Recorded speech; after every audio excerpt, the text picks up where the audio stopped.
Dude, when you use the word stack, I get all fired up.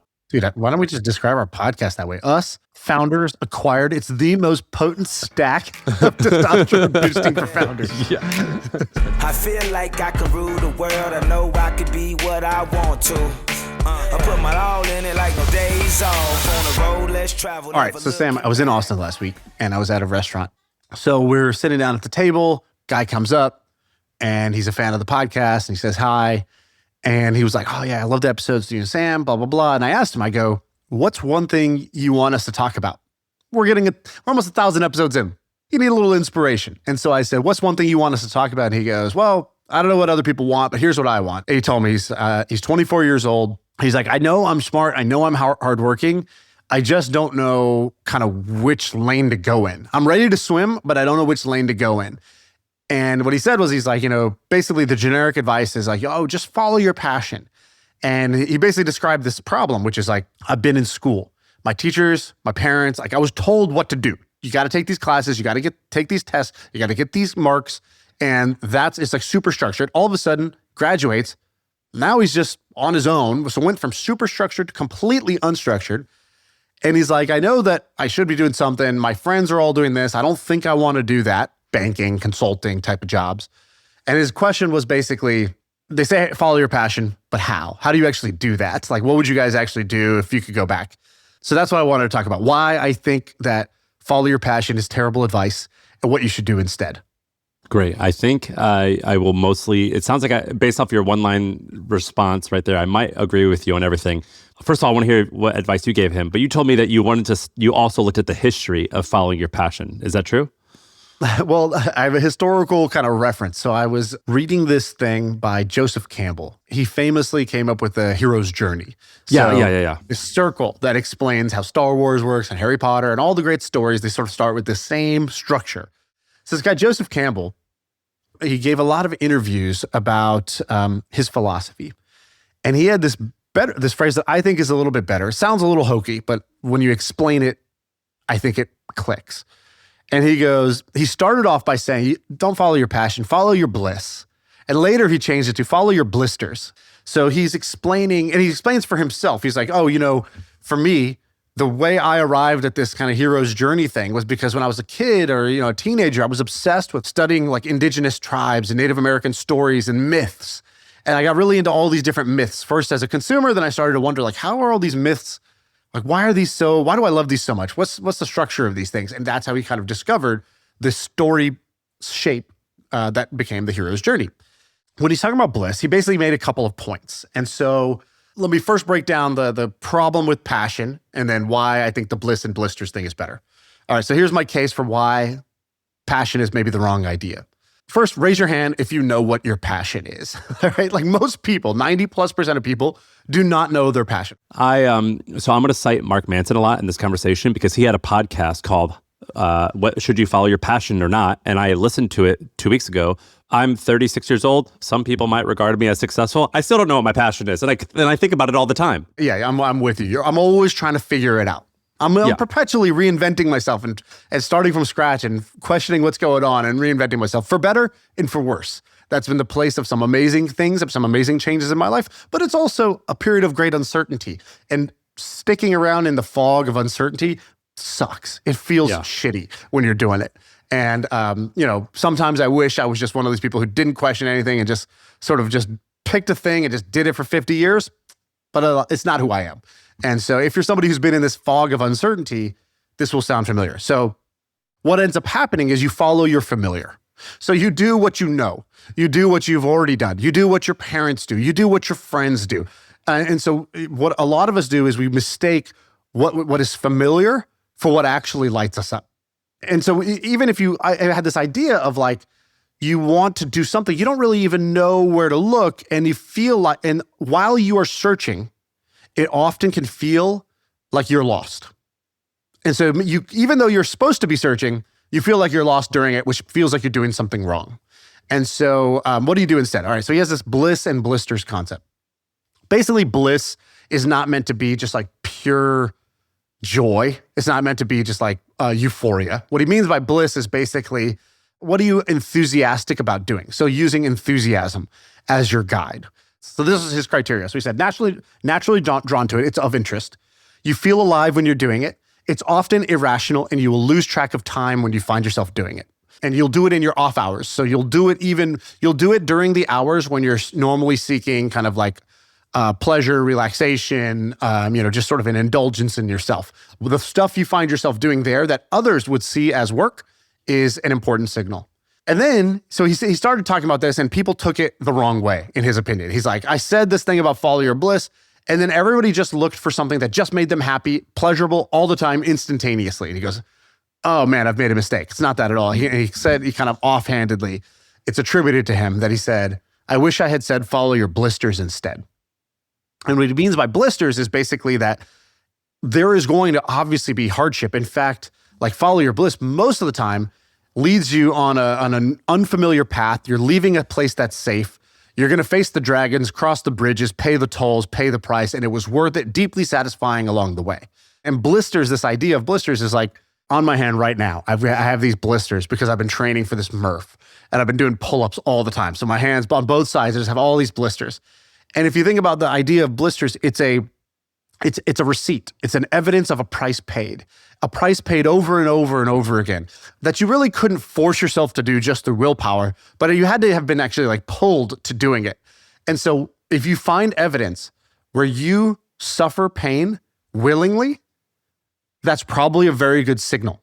You are so drawn to doing it that you're even willing to endure the hardships that come along the way. That is ultimately what you're looking for. And so that's the short idea. And this has been echoed, by the way, many times over. So Paul Graham wrote this long essay. I don't know if you ever read it. It's called How to Do Great Work. Years ago. It's like, it takes you like 2 days to read this goddamn blog post, but it's great. And in it, he has this one phrase that I remember, which is, let enthusiasm be not just the motor, but the rudder of your boat. So basically, enthusiasm is obviously going to provide you some fuel, your motor. It's going to get you to go. But let it also be the thing that guides you, like a rudder that guides your direction. His take was that it leads you to the frontier of any field, because the more, for example, when you got really into fitness, you started maybe at 50 percentile knowledge on health and fitness. Is that probably correct? Yeah. And then the interest, often irrational, because dude, you're married, you're already healthy. Like, why do you want these abs so damn bad, right? But something drove you, correct? Yeah, and frankly, I don't even know what it was. You didn't question it. You don't have to know what it is. You just have to not doubt it, is the kind of trick. And then how far did it take you? You're injecting stuff in your butt. You're doing the NFL combine as a civilian. You were like getting to, measuring every calorie and body fat. Like you went to the frontier of how to do this thing, like known best practices plus some experimental shit. Am I right? Yeah.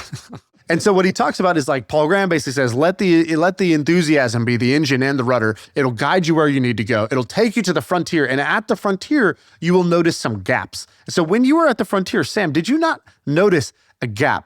And the gap that you told me about has turned into one of our most profitable investments. There's this like male epidemic of low testosterone. People are going to want to take exogenous testosterone, and it's extremely, it changes the way you feel. It's extremely sticky when you do it. I don't know if I want to build that business, but man, I know that would be a gangbusters business. And we both invested in Hone Health, which is now, over 9 figures run rate. It's doing great. It's a wonderful business. And so it's only when you're at the frontier do you notice gaps in, there's not really a trusted brand for doing this, right? Or, we don't really know how to do this, but if somebody ever figured it out, that would be really valuable. You told me about Ozempic back before Ozempic was even called Ozempic. You were like, I'm taking semaglutide. And, we didn't act on that insight, but it took you, when you go to the frontier, you notice the gaps, and the gaps are where all the sort of the opportunities are for any person who wants to do great work. First of all, great spiel. You got me fired up there. Second of all, it sucks that me taking drugs, I'm kind of paying the price of your point making here. Or you could be friends with someone who's going to do all that shit. All right, so this episode is all about excellence. A while back, I shared my personal framework for building excellence in my own life, and the team at HubSpot turned it into a 30-day operating system that you can check out right now.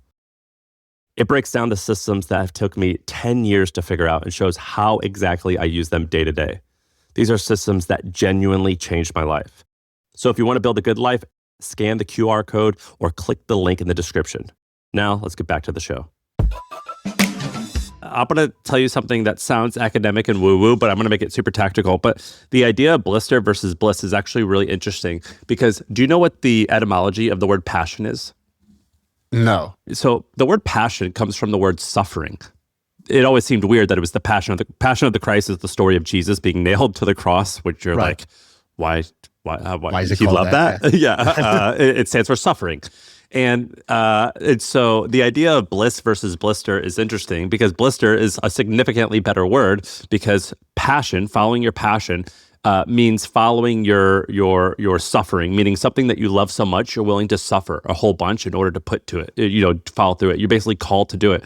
And what's interesting is that up until recently, following your passion didn't mean what it means today. Now, a lot of people think it means follow your bliss. That's actually a great word to use, which is something that you're like enthused about all the time. Just do it. Don't love your job you love. You know what I mean? So up until, like, you've heard of the Gilded Age. So in the Gilded Age, that was where this idea of leisure time first got popular in America. And it was a sign of class, meaning if you were rich, then you would spend your days in a state of leisure. A man of leisure, have you ever heard that phrase? That was a phrase that was invented in the late 1800s in America. And this idea of like, no one has leisure. That's this idea of passion and leisure. That is the idea that is only afforded to the rich. And up until that point, your trade or your skill set was given to you by your father or mother. It was, my father was this thing, therefore I will become this thing. And do you want to know something interesting? I think people were probably happier then, but there is like a middle ground. And so up until like 1930, there was no vacation or there was no work weeks or work weekends. Did you know that? Up until when? Like the 1930s. Do you know who popularized the weekend? Isn't it like Henry Ford with the factory system? Yeah. So Henry Ford, his company was so big at the time and they employed so many people. He was like, how do we get the most out of our workers? And he actually determined through a bunch of research and like some like scientific data, he was like, if we actually give people weekends off and we create a standard workday, which I actually think the standard workday for him was 12 hours, not 8. But if we institute like a minimum wage and this type of thing, we're actually going to get more loyalty and we're going to get more productivity, this and that. And so the idea of work weeks and vacation and all that stuff that didn't even exist until 1930. Then the Great Depression happened and then World War II happened. And those ideas sort of went away. We worked really hard to like make things happen. But then post World War II, so between the years of 1950 and 1907, that was peak leisure. This is when like the idea of like baseball and bicycles and vacations, that's when like this idea really took off. It's very interesting, but like that was like the golden age of leisure because all these American soldiers came back from the war. The economy was booming and they got this thing called the GI Bill. Have you heard of the GI Bill? No. Veterans, ex-soldiers, if you're still young, they would pay for your college. And so all these young guys were like, I was in Germany fighting for my life. Now I'm in college and like the economy's booming and I can get a job where I can have a house in Dayton, Ohio, where I can afford 2 cars. And this idea of like, I could buy an oven and a car and a stove and all this stuff. That was like this golden era. And up until recently, this idea of passion wasn't really a thing, but now we actually work harder, I believe. The data will show that we actually work significantly harder today than ever before. And our leisure time and focus on leisure and focus on passion, it's sort of been like this weird dichotomy where we work really, really hard all the time. And we somehow think that following your passion is what you have to do. And following your passion is what you have to do for work. And because of that, and because the economy is booming, there's this idea that if you think about your happiness and your purpose on earth, it actually makes you more unhappy. There's this amazing book called Bad Therapy. And this author used this idea that the people who think why and ask themselves all the time, why am I not happy? Why am I not following my life's work? Why am I not following my passion? This should feel better. This doesn't feel better. Those people are actually oftentimes significantly more discontent with their life. There was a Cal Newport who wrote Deep Work. He had this thing where he said, passion is a byproduct of mastery. And if you extend that, well, then where does mastery come from? I would say mastery comes from an enduring enthusiasm.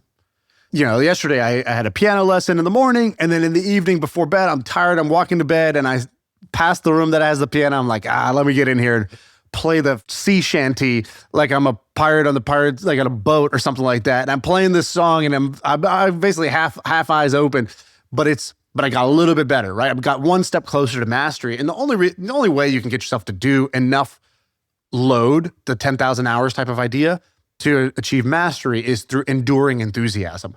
And so if you think that maybe that's the chain, is enduring enthusiasm to enduring enthusiasm, which leads to mastery, and mastery is a deeply satisfying thing that leads to passion. And this idea of blisters, where it's like, look for the evidence of suffering because you enjoy what you're getting out of it.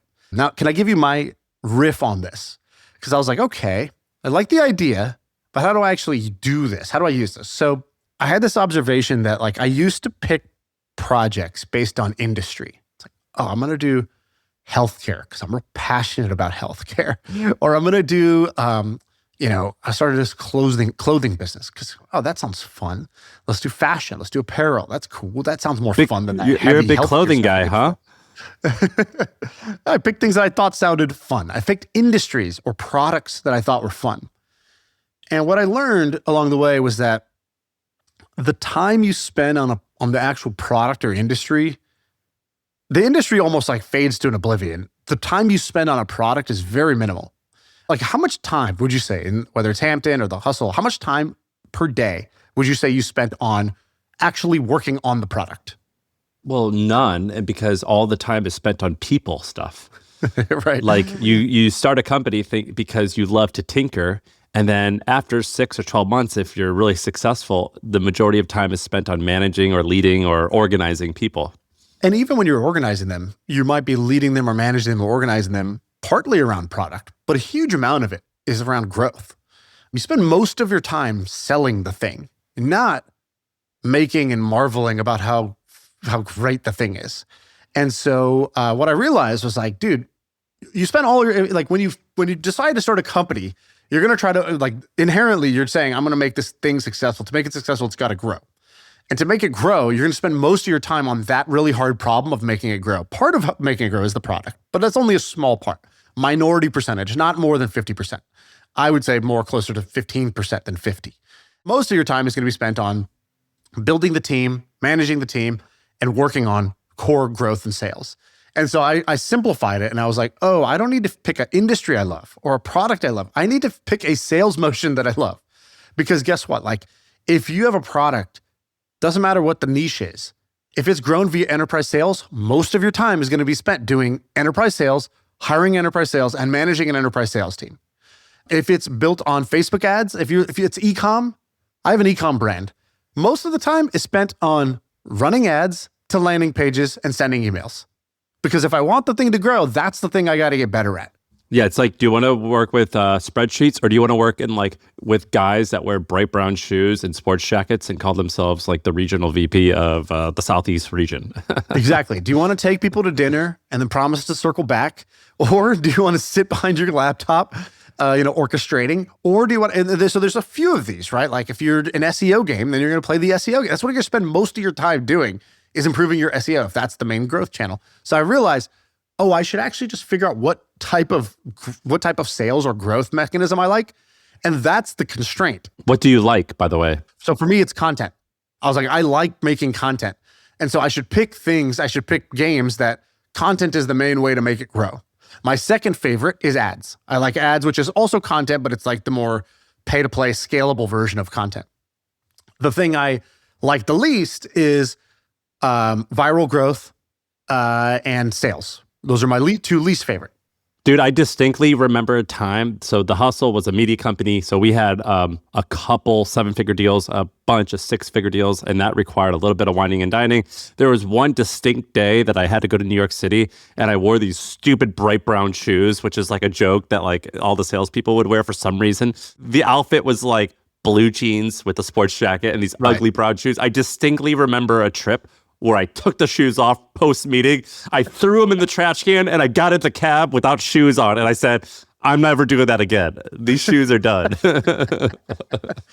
like the dude version of taking off your bra after a long day. Dude, because I was just like, I'm out of here. Sucking so much D in this meeting. I'm like, the truth doesn't matter when you talk to these people. It's okay to lie. My least favorite is the wooing of influencers. We did a streaming, the company we sold to Twitch, it was a streaming app. And so it was made for people who live stream on YouTube and Twitch. And the number of absolute shitty meetings where I'm metaphorically on my knees with this, some 19-year-old streamer who's not looking up from his phone, and his manager, who is, his girlfriend, is sitting next to me. They don't ask a single question. They're making more money than they know what to do with, making millions and millions of dollars sitting in Toledo in their bedroom. And you're trying to pitch them on your product. And I just remember thinking I actually met with one of my biggest competitors that night for dinner. And we were both just commiserating on he just literally told me, he was like, I'm so tired of sucking. And he's like, I'm just not going to suck anymore. And then my first meeting with this guy. It's like two UFC fighters when they get done fighting and they're backstage and they're like, we both lost. yeah, exactly. That's how it felt. And so that's my least favorite, is the wooing of divas, where you need these influencers to back you for your product to succeed. That's the absolute worst. You know that feeling when strategy is done, the brief is written, and everyone is aligned, and you realize someone still has to sit down and actually create the content. That someone is you, and it's due tomorrow. Breeze Assistant can help. It works right inside of HubSpot. Drafting campaign copy, blog posts, emails, all in your brand voice, all grounded in your actual customer data. So you don't just create content, you create content that converts. Check out HubSpot.com, the agentic customer platform for growing businesses. All right, so my phrase for this is you want to find a loop that you love. All right, what's a loop? So the loop is basically I can kind of break down any job into a pretty repeatable loop. So I'll give you an example. The healer loop. This is a doctor or therapist. It's someone comes to you in pain. You diagnose the root issue of the pain. You prescribe some solution, and you hopefully send them back out with less pain. That's your loop. If you're a doctor or a therapist, you're going to do that tens of thousands of times. And so I remember when I was in college, I took the MCATs. I thought I was going to go be a doctor. Specifically, I knew what I wanted. I knew my passion was to be in sports medicine, to be an orthopedic surgeon. And I went, and before I went to med school, I spent 2 weeks shadowing a guy who did the exact dream job I wanted. He was an orthopedic surgeon for an NFL team, plus, had his own practice. Wow, it doesn't get any better than this. And I go in and I realize the loop that he was doing, which was basically somebody comes to you in chronic pain. You say some version of that's just, it is what it is. You don't have any cartilage left in that shoulder or that knee, or it's damaged or it's ruptured, and we're going to try our best to do surgery or to give you an injection, a steroid, but it's never going to be the same as it was before. And you'll never change your behavior. I'll do pain management for you, or I'll do performance management for you, and I'll send you back on your way better than you were when you came in here, but much worse than you want to be. And that was what he did every single day. And he'd been doing that for 40 years. And I realized that is not a loop I love. It is extremely low creativity. You see people suffering all day, and more power to him. He loved doing it. I felt tired at the end of every day of oh my God, just emotionally tired of dealing with suffering all day. And I was like, do I have to do this just because I've been saying this since I was 14? Because I don't know, it sounded good to my parents or something. I'm not sure even where this came from. But this idea of a loop, I think, is really important. So for example, the founder loop is, you see the world as it is, some status quo of an industry, of a situation. You imagine it better. What if we did this instead? You build a product, you sell the product, and then you build the team that will build the product and sell the product. That's the loop you're going to do as a founder.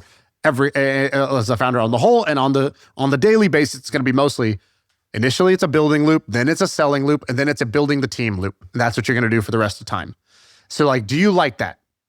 And so there's many of these. A farmer has a loop, right? It goes with the seasons. You plant the seeds, you water them, then then it grows, and then you reap what you sowed, right? And that's the loop you're going to do, and you're going to do that every year for 25 years. So I think the key to life, if I was telling that kid who walked up to us at the restaurant, is assume right now you don't know what it is, but know what you're looking for. You're looking for the blisters that you enjoy, and that will come from doing this loop thousands of times. And you don't have to know up front you would like to do it thousands of times. Just see, are you interested in doing it once, twice? Do you have an enthusiasm towards doing this? And then as you do it, you have to ask yourself, is this something I feel myself doing, more and more and more? I don't feel tired doing this. I get energy doing this. Yeah, there's some pain, there's some suffering, there's some difficulty. I'm not saying it's without that, but find the loop that you love. And so for me, I stumbled into it when I was basically 30 years old, which was this podcast. It's the founder loop is okay, but the one I really love is I'm doing life and I get to be curious about something. Then I go dig in, Then I take the top 1% of what I found and I enthusiastically share it with like-minded people. And I like that they like it. And then I go and do it again the next day. And whether I'm writing books or I'm doing the podcast or it's my YouTube channel, it doesn't matter which way I do it. That's the loop I love. And I've been doing this podcast, 6 years? Something like that. And I'm fresh as a daisy. It's like I could keep going. And not everybody, other people could do this exact same loop and they would be totally burnt out and they would hate it. Let's get really practical on advice for that guy. But let me ask you something first. Have you read this book? I read this, I think 5 years ago. I told you about it when I read it. It's called The Top 5 Regrets of the Dying. I didn't know this is a book. I've heard the story. Some researcher went and talked to people in hospice, right? Is that the story? I think it's worth the read, but it's one of these books that I can tell you the 5 points, and that's definitely a lot of it. It's worth the read. But basically, I forget how many people she worked with, but it was a woman who worked in a hospice for decades. And I think it was potentially 10,000 people, but for sure thousands of people who so she's not a researcher. She actually just worked there. She was a nurse. Yeah. So she was a nurse. I think she was a nurse. This was her occupation. And she saw thousands of people die. And she wrote this book called The Top 5 Regrets of the Dying, where she put together a list of the 5 things that were most common amongst the people she worked with. And I don't believe this book is scientific. It's purely observational. But her number, I can tell you all 5 of them. But the number one regret by a huge margin was, I wish I had the courage to live a life true to myself, not the life others expected of me. That was the number one regret by a huge margin when she tallied this up. And basically this idea is that they would spend too long and they didn't realize until the end of their life that they were living a life that they thought other people should want them to live, not versus what they really wanted to live. Now, listen to the rest, because the third one is actually related to the first one. The second one was, I wish I hadn't worked so hard. Now, this was the majority men who said, I missed this game, I wasn't around for X, Y, and Z, and they had massive regret around that. The third thing was, I wish I had the courage to express my feelings. So it was people who suppressed themselves and they wished that they had the courage to say X, Y, and Z to someone they loved or a friend. And it also was when they were conflicted with someone and they had arguments with someone and they're like, I wish I had the courage to say, I don't agree with you. Can we please hash this out? But it's related to number one, which is living the life that you want to live versus what you think you should. The fourth one was, I wish I had stayed in touch with my friends. Specifically, this is for old friends. Dying patients try to track down in their final weeks a lot of buddies who they had, but they couldn't find them and they had huge regret. And the last one was, I wish I had let myself be happier. And this idea is that happiness is a choice that people didn't realize that they could make, and they stayed in comfortable patterns and they pretended to others and themselves that they were content, and they feared change right up until change was forced upon them. And so this book is really good, and I should actually go and reread it. Just telling the summary, it kind of excites me because it felt awesome reading this in a very weird way. But there's this man, I told you about this 96-year-old man in my building who I go and talk with all the time. And Gary Vaynerchuk has said this all the time, that he likes to go to talk to old people. But I think reading this book is very similar to the joy I get. I'm basically, to the listener, I'm friends with the 96-year-old in my building, and he tells me all these types of stories, and I leave feeling better. A part of the reason why you enjoy reading this is because you think you have wisdom, but also I can kind of learn from your mistakes, which is a little bit of a morbid way to look at it, but it's still a useful way to look at it. And so I think that this book is a really good book for anyone to read when they're asking themselves if they should follow their passion, because the answer is almost always yes, but I would argue that the answer is you should follow your passion, but your passion doesn't need to be your job. I've seen so many people that have made that mistake where they thought following their passion was following that as a career. And I think that actually can be a massive, massive mistake. And so for anyone listening to this, I don't think, and this includes us, this includes what you see on Instagram, I don't think you should necessarily go start a business. I don't think you should quit your job and do X, Y, and Z. If you do want to do that, I think try it, but you should probably save up 6 to 12 months of expenses. And life is a lot better when you have financial security, because money may not make you happy, but a lack of money certainly will make you unhappy. And I've seen so many people that have followed their passion, and it was and because following your passion oftentimes means creative pursuits, artists, things like that. You don't really make a good living in any of those things. And I think there's nothing wrong with having your passion be your hobby. I disagree with one part of what you said, which was You don't have to make your passion your work. I get what you mean, which is like it can be your hobby. But I would say probably the default mode. Would you accept that most people are not lit up by what they do for work? Yeah, most people are not. Right. Most people don't get excited about Mondays. They don't wake up sort of tap dancing into work. According to Bill Gurley's book, 70% of people do not like how they spend their days. Right. And I think in that book, he makes a point, which is like, 24 hours in a day, you sleep 8, that leaves 16, you work 8. So half your waking hours, essentially half of your conscious life, you're going to, once you become of working age, you're going to spend at your job. And so like, doesn't it make sense to find the one that like you like to do, right? Like that you actually enjoy, because it's half of your life experience is going to be spent once you're of working age, once you're sort of in that 20 to 65 range. So I would say way too many people accept, it is what it is, on something that's to me, I'm like way too important to not accept that. Now, obviously, like, you're right that like not everybody sort of figures it out or makes it or whatever, but I don't know. To me, it still seems like the quest you should go on, the fight worth fighting for is like to fight for that, to fight till you get that, to fight. But till what you I'm figure saying it out. is that it's a lot. Oftentimes, that answer is not entrepreneurship, and it is having a job that you totally. love. Yeah, totally. That's sort of what I mean.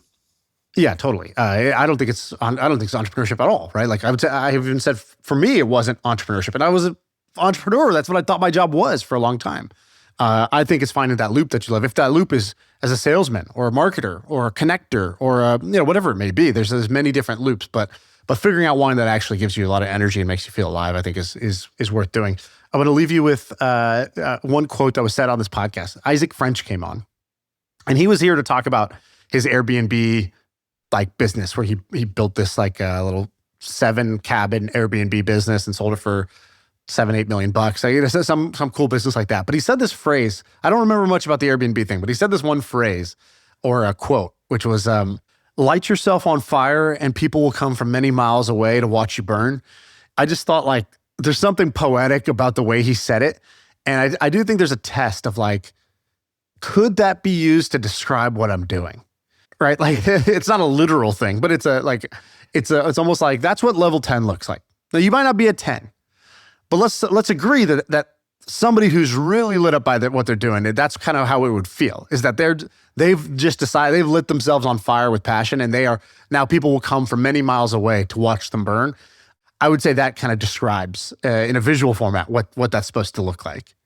I think that's a great quote. Isaac's the man. And I want to but I want to say that this is really hard. For example, one of the best ways to kill passion? Sometimes I like to apartment shop. I don't intend on buying an apartment anytime soon. Right. But today, on Sunday, I looked at an $18 million apartment because it was in my building and it was the penthouse and it was fancy and shit. And I wanted to go look at it. And there was many other people there. And I went from, I'm happy to... I need more. I'm not enough. I need more. I need more. I need to do more podcasts. Screw you came passion. back down the elevator to your shithole. Oh my gosh. Your former loving home, now shithole.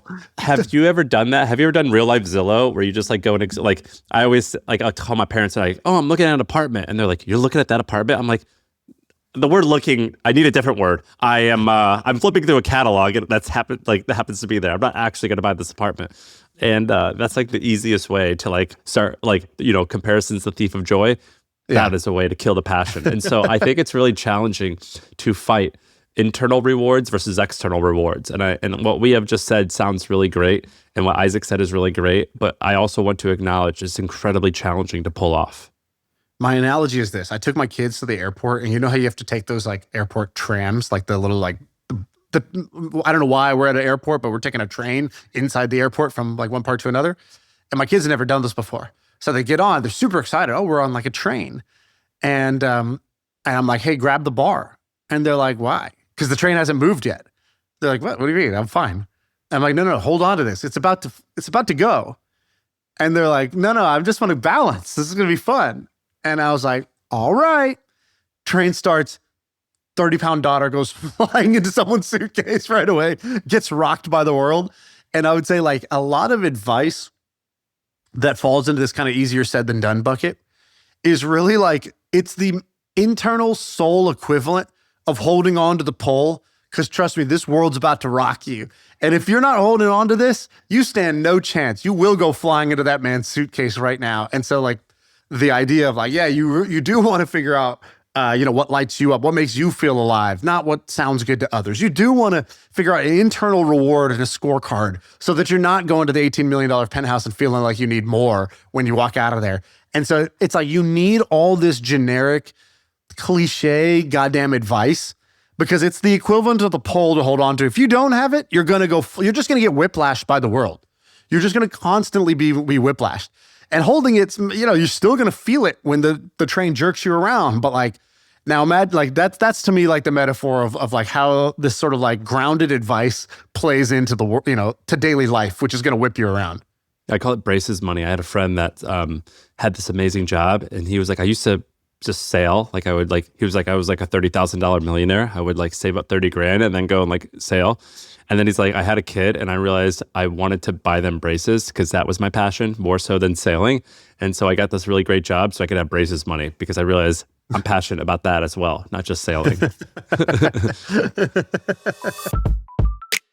Today's podcast is brought to you by my friends at Mercury. They make the world's best banking product. I think you know this already. I use Mercury for all of my businesses. I think I have like maybe 7 or 8 businesses. We use Mercury as our business banking across all of them. And now they actually just launched a personal banking account. So I have my personal account there. I moved off of Wells Fargo and Chase. I'm just all in on Mercury. Why? I like products that are easy to use. I like products that get me and the problems that I have. So like very easy to make a joint account with my wife. Very easy to spin up virtual cards. One click and I get savings yield. It just has all the stuff that I need in one place. So if you're looking for the best banking product on the market, it's definitely Mercury. I will fist fight anybody who disagrees with me on that. Go to mercury.com/personal and learn more. Mercury is a fintech, not an FDIC-insured bank. Banking services are provided through Choice Financial Group and Column NA, members FDIC. I want to leave one other point, which is if you accept that the trick to figuring this out is following your enthusiasm, especially things you're enthusiastic about that others are not, especially things that you're willing to suffer for, the blisters, then there's two kind of takeaways. The first is name the blisters. So it's really easy when you go into something to just only focus on the outcome. It's like, oh yeah, I'm going to start working out because I really want to be in shape. I really want to be fit. I want to have, a 6-pack. Okay, cool. I want to be jacked. Name the blisters. The blisters is I'm going to be waking up at this time. I'm going to be going to gym on days that I don't even feel like it. I'm going to have to push myself when I'm there. I'm not going to be looking at my phone. I'm going to be pushing myself till failure on a bunch of different sets. I'm going to have to, watch what I eat. I'm going to have to, right? So you have to it's the blisters that decide whether you're going to like it or not, much more so than the rewards. And so figure out when you're looking at what loop I like just the blisters are actually pretty obvious. You can actually know what they are and you decide if you're good with those or not. So that's the first thing. Be upfront about those. The second is there's a great art of noticing. So you have to learn to notice in yourself where you have some weird, irrational, disproportionate enthusiasm or where you're willing to go further than most people or the mastery that you're enjoying picking up and what that mastery actually is because it's doesn't always have a really clean label that other people have told you about. And also that sometimes other people will notice it for you. There's this, I'll give you 2 examples. Naval, who's somebody that I think we both kind of admire, he tells a story about when he was a kid. He thought being a scientist was what he was going to be. He thought scientists were the highest calling. They were the truth seekers. They were the ones who invented things. Like that's what he wanted to do. And his mom was like, oh, I don't know. I think you're going to be a businessman. He's like, businessman? I never said anything about businessman. She's like, you never said it, but you're always doing it. He goes, what?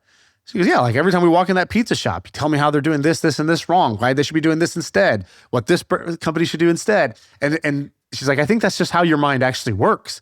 And he's like, she spotted it when I couldn't.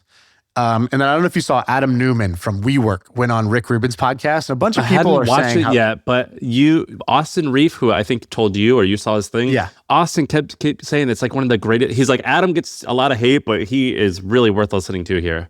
Yeah. Austin was the one who was like, kept talking about it. He's like, dude, he's a master storyteller.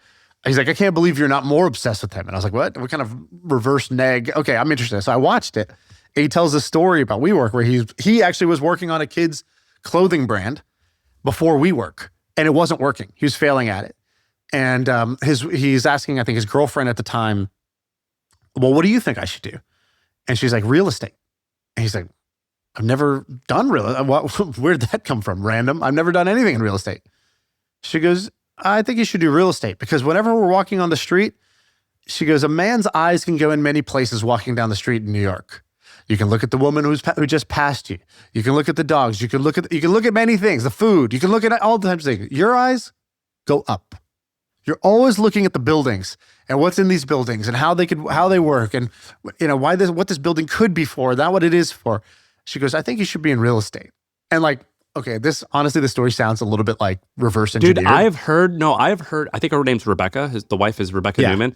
I have heard 5 to 10, and the Newmans are storytellers, so it could all be fake. Right. I have heard 5 stories about Rebecca being the one, whatever they say, like behind every successful man is like a woman like pushing him. I've heard like 5 stories of her being like the Adam whisperer and like pointing him in the direction. Adam would be great. I would like to have her on. Yeah, everyone needs a Rebecca in their lives. That's awesome. And what did you learn from the pod? My wife has never listened to this podcast. Isn't that hilarious? You want to talk shit? Say something bad about it right now. This is my safe space. This is the only place I can say anything I know she'll never find. Yeah, talk trash about it right now. What else you got? You want to talk about anything else? No, I do, but I don't think it. I think we're good here. we have to have, this one has to have a clean slate. This is pretty cool. What's the kid's name who you talked to? The young guys who you talked to? Douglas. So Douglas, this one was for you. Can I tell you about my trip to Austin real quick before we can cut this out or whatever? But this is going to sound like, you guys can make fun of me for being cringe. Austin is MFM Mecca. Did you get eyeballed like a ton? Yeah, a little bit for sure. Yeah. I wasn't there for long. I was only there for like a day and a half, but so many of our peers are there. It's like that's crazy. I feel like every 30-something-year-old who's into some version of like startups, media, or e-commerce or whatever is there for some reason. And it's easy to get around. It's pretty cool, right? I went and I did Chris's show, which is kind of like going to the penthouse in your building or whatever. It's like, oh yeah, this great podcast. And it's like, then you go to the 8th biggest podcast in the world. And he went on Rogan and he's like, I went on the number 1 podcast in the world, right? So it's like envy all the way up. But does Rogan, when did he mention it? Like when Rogan's, are you like entering in this like epic center, or is it like low key, relaxed type of setup? I didn't ask him a ton about it. I think it is kind of what you see, and that Rogan is kind of what you see as well. Like I think it's pretty aligned. I don't think there's like a big like facade that's there either in the set or anything else. But I also visited Cody Sanchez's office, and we hung out for a little bit, and it was so interesting. I think it's kind of related to what we were just talking about like, you want to experiment for yourself, but a faster way is to just take a quick Costco sample of what other people are doing. Her office is cool, right? Well, she just moved into a brand new office. I mean, yeah, it's cool, but it was also like, it was on one hand, very impressive and cool for her. You could walk in, there's an energy, there's 65 people sitting there. I'm like, what's going on? What's happening here? And so there, you walk, oh, we're the sales team, we're the content team. There's just like rows of dudes with headphones on, just trimming shorts of her videos, clips of her videos for like Instagram. It's an operation. It's a full operation, right? She is the brand. And at the same time, as impressive as it was also like a very clear signal to my gut, right? Like I actually am practicing this idea of like, how do you talk to your gut and bypass the head altogether?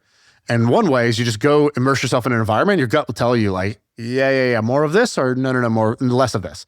And so this works with people when you like trust your gut with people of like, I just like this guy, or like something off about this person. I don't trust them for some reason. And there's the same thing for like figuring out what you like and what you don't like, what you want more of in your life, what you want less of. When I walked in, I was like, wow, this is really impressive. Also, note to self, I definitely don't want a buzzing office and 70 people to deal with, and 70 people's like, I don't want that scale. I don't want head count. Like head count is something I'm actually like against. I'm looking for low aggravation, and I'm looking for like kind of high high flow state, low management state of, how I want to spend my days. But that's her flow state, by the way. She loves that. I'm been very close to Cody forever. She loves that. Everybody has a different one, right? Like you have to know what yours is. I know I can only speak what I know. And so you go to each one, and same thing like, at Chris's, I picked up some like, another example would be look for things. So what are you sampling? You're looking for things that right in your gut, you say more, or less. The second one was, where is somebody who I respect doing something I've just written off in the past? I just thought, not for me, or not good, or not worth it, or not whatever. Right? Like Chris does a live tour for his podcast. We've done a couple of live shows. And I think we both, or at least it was like, it's okay. I was like, it's okay. I don't need more of that. And, it felt good. It felt amazing, but it was a lot of pressure, and live podcasts don't, in my opinion, have not translated oftentimes when I've done them and when I see them. Right. But here's a smart, talented guy who I respect, and he's clearly doing it. So I was like, what do you know about, like, why are you doing this? What do you know about this that I seem to not know? What did you catch that I seem to have missed? He's also a young single guy who, like, it's like literally would be like a rock star lifestyle if he chose it to but be I'm looking that way. to validate it. Is that like, because that's the reason I don't, right? Is I don't want to like travel so much with little kids or whatever. But I'm, you do things. I did travel to Austin, right? You do things if there's enough motivation to do them. So I'm kind of looking for like, that guy, the sit down on the campus and like tell me, change my mind type of thing. Like I'm actually trying to change my mind. I actually want to falsify some assumption that I have. Like I talked to this dude who is in e-com. His name's Zach, and he just actually came out. He just announced what his company is. It's like, he told me on the phone, he's like, yeah, I have this like, $100 million run rate supplement brand. I was like, what? I didn't even know you're doing that. I thought you had an agency and a socks. Are you talking about, is this Finn? No, it's something called like Men Go to Mars or something like that. I don't know what it is. Something Mars is in the name. Zach Stuck is his name. So he's like, yeah, dude, I built this brand in 2 years. We're at 100 million in run rate. I think it's like an alternative to testosterone boosting brand. So you take like fucking like Tangali and ashwagandha and stuff like that. I think that's the idea. Do you see it? Yeah, Men Go to Mars, and it's the most potent and natural testosterone stack on Earth.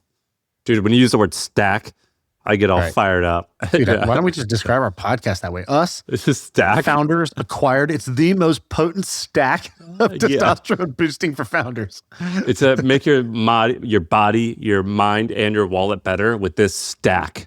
Does this work? Should I take these? Should I put this in my body? It's like, bro, those are gummies. You can't use stack with gummies. But he was telling me, he's telling me like how great e-com is. I was like, bro, I'm trying to run away from e-com. And I was like, but what do you know about e-com what do you know that I don't? He's like, well, I just think with AI, like having businesses that have real world products is like way more defensible. All the digital shit is just like a race to the bottom if you're digital only. That seems indefensible, but like still having like a supply chain and a physical product that's on shelves that gets into people's hands, like that's something AI is not going to be able to just do. Plus, we get the benefits of AI that we're going to go from maybe 15% margins to 25% margins if AI gives us this productivity boost. So I think e-com's a great place to be. And I was like, I think you might be right. I'm pretty convincing. I really have no counterpoints. I fold. I think this thing that I've been telling myself for 7 years might no longer be true, and I should revisit that assumption. Yeah, you're also not selling supplements. That seems like the game. Dude, that is the game. That seems like absolutely the game. Like, I think you called it a long time ago. Dog supplements are really the best ones because how the hell knows? are you gonna know? On the back of the label, because who knows? It's just a middle finger. It says we're not required. Studies show nothing. There was no. We couldn't tell. Should I think I want to put this stack in my body. I think I'm into it. What do you do to make yourself feel like your testosterone's going up? Forget the numbers. What do you do in life to make yourself feel that? Just yell in traffic. No, lift weights and lose fat. I mean, yeah, that's what you do, and eat red meat, right? Like, have you ever eaten like? I feel like you have some niche ones too that you do. I don't know what they are, but my spidey sense is tingling. A lot of people think that if you eat wild animals, like versus fat cows, that it's some powerful stuff, and you get all hyped up. But It's just what you think it is just lifting weights and losing fat. And that kind of does the Are you trick. still sparring? Do you still fight at all? I got really into boxing and I loved it. I got hit in the head a couple times that I had a headache for like 7 days. And I was like, I think I should chill. Right. But it was awesome. Sparring Was that from our sparring session? Dude, it was. We gotta release that footage. Was it fun? Oh, dude, it was super fun. But the footage, I'm sure, will be just absolutely comical. It was fun. It's fun. And like when we sparred, it was just like you didn't get hurt at all, right? It just No, you just you want to went scare so it. easy on me. Honestly, that was the closest. Like, I don't know if we've hugged, but that was the hug. It was like a man hug. Like, I felt so taken care of. I was like, Sam is really taking care of me right now. He's giving me just enough where I get to feel good in this, and he's doing none of the stuff that's going to make me feel terrible by just whooping my ass here. This is really, really nice. I really felt very taken care of. Thank you. It's fun to have someone like in your face and you're like, oh, this is what it feels like to get rattled a little bit. I think that definitely could help your testosterone go up for sure. But no, I don't. I mean, the good stuff comes in syringes, if we're being honest. But in a bottle that I could buy on the internet that's called a stack, that might also be good. So we'll have to give that a go. Did I ever tell you, I think after we had that sparring session, I came home and I was like, I'm going to do this. And I went on Craigslist and I found a trainer. Didn't you say he showed up in Timberlands? Yeah, he showed up in Timberlands and jeans and like a huge set of keys, like a janitor ring of keys. And he was basically like a handyman. And but he had hands. But he trained with the Diaz brothers in Stockton. He trained at their gym. And so he would leg kick me with fucking Timberlands on. It was worst, insane. Dude. Just to show me he wasn't like hurting me. But oh my God, it was the most brutal workouts. It only lasted 7 days. I'm just glad I didn't quit. He disappeared. He ghosted. His phone line disconnected. He was just gone. I don't know what happened to this guy. But it was the hardest 7 days of training. And I'm glad I at least experienced it so that I know what the real thing is. I'm like, oh, that's what it looks like when you're not in a safe environment when you're training. It's fun to get there. And then whenever I just box because the kicks are scary. When our friend Ramon would kick, he would kick, like I would wear all the pads and it hurt so bad still. I did not understand the kicks. The kicks are insane to me. But I think boxing is definitely good. I think it's really fun. Okay. Yeah, I think that's... Is that it? So who's the guy's name? Douglas? Douglas. Shout out Douglas. Was he shirtless in Austin? Because that's like what everyone does. Did you walk around shirtless and barefoot? No, but he had the mustache. Everybody in Austin has a mustache. Hybrid athletes, baby. That's what they do. It's like, because everyone was like buff. Yeah, hybrid athletes. That's when you're buff and you run. That's the move in Austin. I'm trying to figure out how to brand the hybrid athlete of business where you have the success, but you don't have the like grind culture suffering mindset, right? Like the Goggins, Hormozy, like it's just about pain, and that's what it is. And you need to not see your family and not do this, not do that. It's like, I don't know, man. I'm doing this other way, and it's working pretty well for me. I don't know what to call this, but it's sort of like hybrid athlete. Like you could be jacked and run. It's like, oh, that makes sense to me. Yeah, everyone in Austin's that way. All right, that's it. That's the pod. I feel like I can rule the world. I know I could be what I want to. I put my all in it like no days off. On the road, let's travel, never looking back. Hey, let's take a quick break to tell you about our sponsor. It is a podcast that we want you to check out. It's called D2C Pod. It's hosted by Ramon Barrios and Blaine Bolus. And this is a podcast about all things direct-to-consumer, D2C. It's e-commerce stores. It's how you optimize your brand. And they're talking with founders, marketers, and the platform creators about all kinds of things that you need to know for D2C. You know, website conversion, paid ads, Facebook ads, consumer trends, email marketing. If you want to know the stories behind your favorite brands, this podcast is for you. So check it out. Listen to D2C Pod wherever you get your podcasts.